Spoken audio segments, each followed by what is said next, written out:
काबिलियत हम उसके रूप रंग और कद काठी से नहीं आंक सकते, क्योंकि काबिलियत के सामने ये सब चीज़ें बेमानी लगती हैं। और इसी बात को सच साबित करके दिखाया है आरती डोगरा ने। जी हाँ, आरती डोगरा राजस्थान कैडर की एक कुशल प्रशासक और ईमानदार छवि वाली आईएएस ऑफिसर। आरती का कद भले ही छोटा हो, मगर आज वो देश भर के प्रशासनिक वर्ग के लिए एक मिसाल बन चुकी हैं।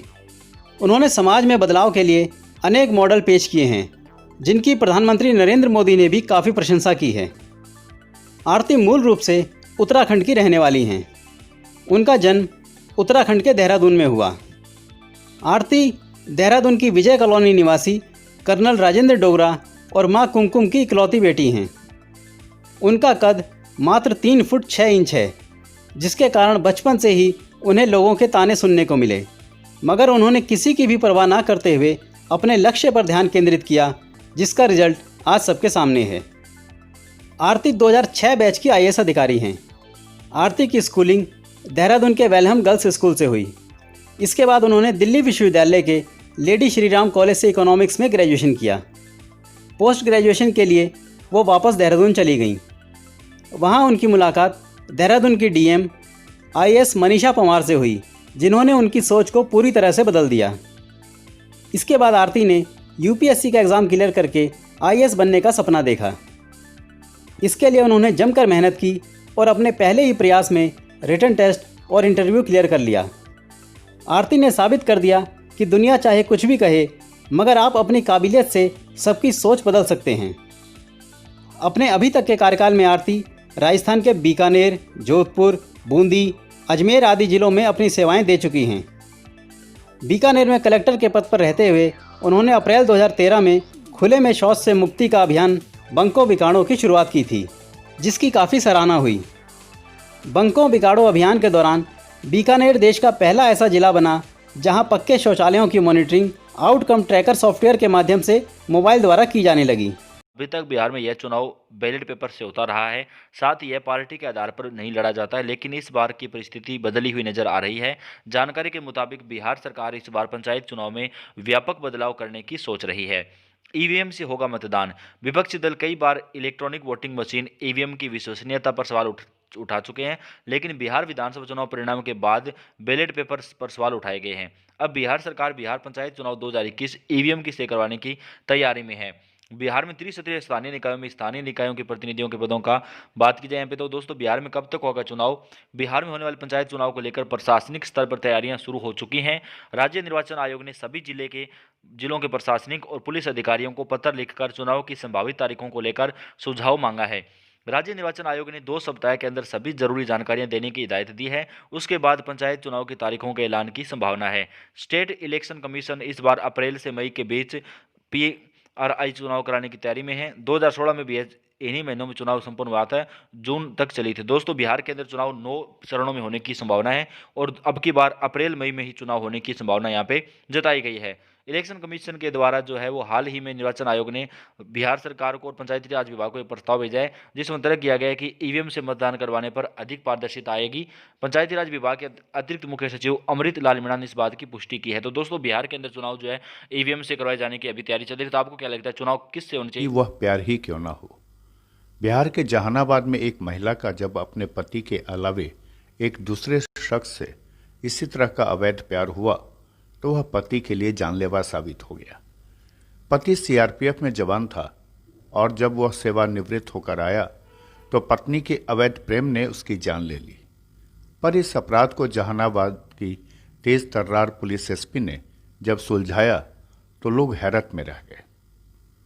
आपको बता दें कि 1 सप्ताह पहले जहानाबाद में दिन दहाड़े एक सीआरपीएफ के रिटायर्ड जवान सह कैंटीन संचालक की हत्या कर दी गई थी।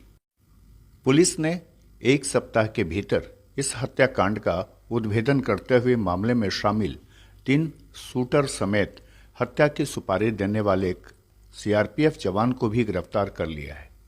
इस हत्याकांड में इस्तेमाल हुए देसी कट्टा के साथ एक खोखा भी बरामद कर लिया गया।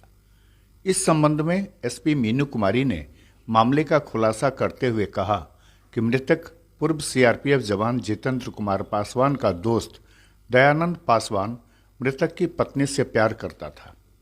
साथ ही मृतक के ममेरे भाई लवकुश की नज़र मृतक के कैंटीन पर थी और वह कैंटीन को हड़पना चाहता था।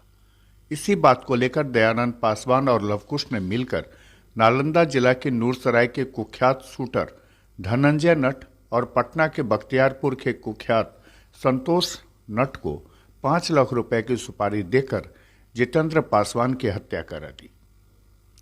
पुलिस के मुताबिक सुपारी के तौर पर लवकुश ने 2 लाख और दयानंद पासवान ने 1 लाख रुपए की सुपारी कुख्यातों को दिया था, जबकि 2 लाख रुपए को करोना ओपी की लोदीपुर के समीप कैंटीन संचालक सह सीआरपीएफ के पूर्व जवान जितेंद्र पासवान को नकाबपोश अपराधियों ने दिन दहाड़े गोली मारकर हत्या कर दी थी। इधर एसपी मीनू कुमारी ने इस हत्याकांड के रहस्य से पर्दा उठाते हुए कहा कि 23 दिसंबर को जब यह हत्या हो गई थी, उस समय यह हत्या पूरी तरह से ब्लाइंड मर्डर था। इस हत्या का पुलिस के पास सिर्फ एक सीसीटीवी फुटेज था और उसी फुटेज को सुराग बांधकर उनकी टीम ने वैज्ञानिक अनुसंधान के आधार पर जांच करते हुए पूरे मामले का खुलासा कर दिया। मैच करते हुए हम लोग आगे बढ़े तो ये प्रकाश में आया कि दयानंद पासवान करके एक व्यक्ति हैं जो कि मृतक के मित्र हुआ करते थे और उनके साथ पारिवारिक संबंध भी था और उसी क्रम में इनके घर में आना जाना भी रहता था और इस क्रम में ही उनकी मृतक की पत्नी के साथ इनका संबंध विकसित हुआ था और उसी चीज़ को लेकर इन्होंने हत्या का प्लानिंग किया। एक जो दूसरा एंगल उभर कर इसमें सामने आया है कि मृतक के एक भाई ममेरे भाई हैं जो कि कैंटीन चलाने में उनका सहयोग करते थे, तो उनके द्वारा भी कॉन्स्पिरेसी रची गई इस घटना में और दोनों ने मिलकर कॉन्स्पिरेसी करी और दोनों शूटर्स को अरेस्ट किया है। उसमें से एक है धनंजय नट, पिता बच्चू नट, साकिन बेलसर नूरसराय। दूसरे शूटर हैं संतोष नट, पेशर शिव कुमार नट, साकिन शवनीशाह बख्तियारपुर अथमल गोला, जिन दोनों की पहचान जो है सीसीटीवी फुटेज के आधार पर भी की गई है और उन दोनों ने घटना को पूरे अपने जुर्म को कबूल भी किया है। उन्होंने जो राशि प्राप्त की है उन्होंने दयानंद पासवान के थ्रू ही प्राप्त की है, जो 3 लाख की राशि उनको मिली है। कैश में? जी हाँ। दयानंद पासवान ने इस पूरी घटनाक्रम में अपनी संलिप्तता स्वीकार की है और उन्होंने अपने साथ अपने को एक्यूज्ड लवकुश के बारे में भी इसमें बताया है। इनका उद्देश्य था कि संभवतः मृतक की मृत्यु के बाद जो है उनकी पत्नी से ये शादी कर पाएंगे। जो दयानंद पासवान हैं, जो मेन कॉन्स्पिरेटर अब तक के हिसाब से लग रहे हैं, उनके हिसाब से लवकुश उनके साथ प्लानिंग किया था और दोनों ने मिलकर प्लानिंग की कि कैंटीन मुझे मिल जाएगा। और पुलिस के मुताबिक इस हत्याकांड में शामिल फरार एक अन्य शूटर की गिरफ्तारी के लिए छापेमारी अभी जारी है।